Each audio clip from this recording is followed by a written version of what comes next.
Back again for SAFC Fan TV. I'm going to this time a preview, obviously, for Rotherham United on Tuesday night at the time of recording, but it could be tomorrow night by the time you're watching this or when it's uploaded to the channel. Nevertheless, it was good to get a response on Saturday against Accrington Stanley, and it was one that was obviously needed because we had 2 weeks to stew on the Peterborough defeat, and obviously it wasn't a particularly great 2 weeks, was it? So I do think that with Accrington, if I was to give my thoughts on the game, I mean, I know we'll have talked about it more in the panel, obviously, so by the time you're watching this, it'll probably be uploaded. I do think that, obviously, our performance against Accrington, in parts, was quite good. I think that we started very, very shaky. I think that the opening goal, I still don't know whether it was Willis or Ozturk or McLaughlin's fault for it. For me, I think that Clark, who scored for Accrington, got far ahead of Willis too much, and I felt the run could have been tracked a bit better. But nevertheless, look, that goal did seem to wake us up, and I think that was needed. Hopefully that was a kick up the backside that we needed at that point as well, actually. Because I thought we started quite laboured and sloppy with the ball, and, you know, without it we looked a little bit off, it looked a bit shaky at the back. But fair play to Sunderland, especially for equalising straight away. We equalised within, what was it, 90, I think it was 90 seconds of Accrington taking the lead. 90 seconds later, Gooch scores a fantastic volley, or fantastic bicycle kick, in order to equalise. And I guess I think Sunderland's performance on Saturday rather, should be described as, look, weren't particularly great, but we're clinical, we were ruthless, and we scored 3 good goals. I've said in my post-match interview with Sean that I did think that Maguire, I loved the build-up to the third goal. I love that again. He anticipates someone who's going to slide in on him, and he turns the term tackler, holds off another Accrington player, and then feeds McNulty. And does that all at the same time in the same sequence of build-up. So I was very, very impressed with Maguire's effort and, you know, industry, so to speak, in the build-up to the third goal. I was very, very impressed with it. And like I said, you know, performance wasn't particularly great. You can tell that Accrington are one of the weaker sides in the league. And that's not no disrespect. And hopefully they have a good look. Hopefully, especially at the Whams, hopefully they do well at home for the rest of the season. Because I think I looked at it, they were 2-0 up against Shrewsbury, lost. And obviously, they beat MK Dons. They were ahead. I think they might have been ahead at some point against Bristol Rovers over a week ago. And obviously scored first against us. If Accrington can sort out their defence, they should be fine. But we'll wait and see what happens. I mean, Accrington, I think the weakest team I've seen play against us this season so far has been Wimbledon. And Accrington are probably the second weakest team. But again, considering we played Peterborough, we played Ipswich, we played Portsmouth. You know, really the biggest disappointment so far for me in terms of results was the Oxford game, not beating them at home. You know, and I think those are the type of games, if you want to go up, you need to be winning. And speaking of another thing we need to do, we need to go up, clean sheets. You know me by now, I love my clean sheets.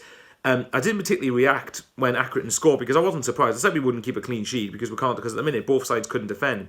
It would have been a very good bet on for both teams to score, actually, for Accrington and Sunderland. But nevertheless, when we conceded, I thought, right, hopefully that'll wake the lads up. But if we are going to do anything this season, we have got to start keeping clean sheets. And Rotherham's not exactly the easiest game to do it. So, I mean, you look at Rotherham, they scored six goals at the weekend, along with Peterborough, obviously, against Rochdale. The thing is, and one thing I will point out, we talked about it in the car on the way back yesterday, very quickly, thank you to Sean, thank you to Dean, everybody. Thank you for driving me and Pete down, because it was a great experience. It was much better than going by coach, regardless.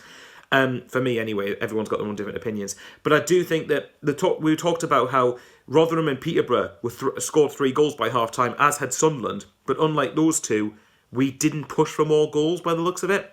Now, maybe it was because we felt we didn't need to or whatever, but we do kind of need to get the goal difference back up again. But my point is, Rotherham scored 6 goals.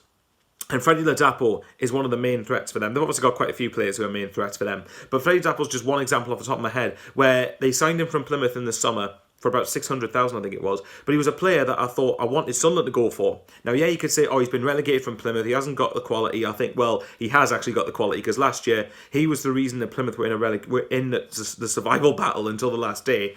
And he scored something like 18 to 20 goals for Plymouth last year. Correct me if I'm wrong in the comments below. But I do think with Rotherham, that's a good signing for them. He's got pace, he knows where the goal is, and the types of goals he scores are different. He could terrorise defenders. And the thought of him against like Willis and Ozturk scares me a little bit, but I do think if we're on our game, we should be able to keep people quiet. But Rotherham is going to be a very tough game, and this is the type of game that's going to really judge what are we going to do this year. It's all well and good beating Accrington, which we, without being arrogant, and I don't think it is arrogance, we expect to go to Accrington and win. Obviously, we don't have the right to, by the way, but I'm saying if we want to go up, we should be expected to win there. And really, truth be told, you should be expecting to try and get a win against Rotherham. So I do think that the Rotherham game is going to be very tough. It's going to be a real good benchmark to see what happens, and then we'll sort of go from there. Look, guys, I love yous and leave yous. Hopefully, this preview has been half all right for you, and it's not been total disaster. But nevertheless, I'm looking forward to the game on Tuesday night. I'm going to be there. It's good to be back at the floodlights under the Stadium of Light again, and we'll just wait and see what happens with that. Hopefully, it's another win. Hopefully, it's a third home win of the season, I hasten to add. And hopefully, this is the start of a run here.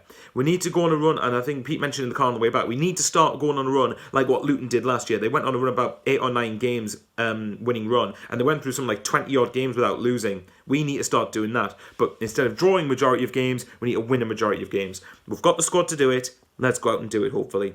I'll love yous and leave yous, and I'll see yous later. I'll see you on my own channel, which if you could subscribe to in the comments below and follow me on social media, that would be absolutely fantastic. So YouTube channel, Michael Bowers, Twitter @MichaelBowers15. See you all later.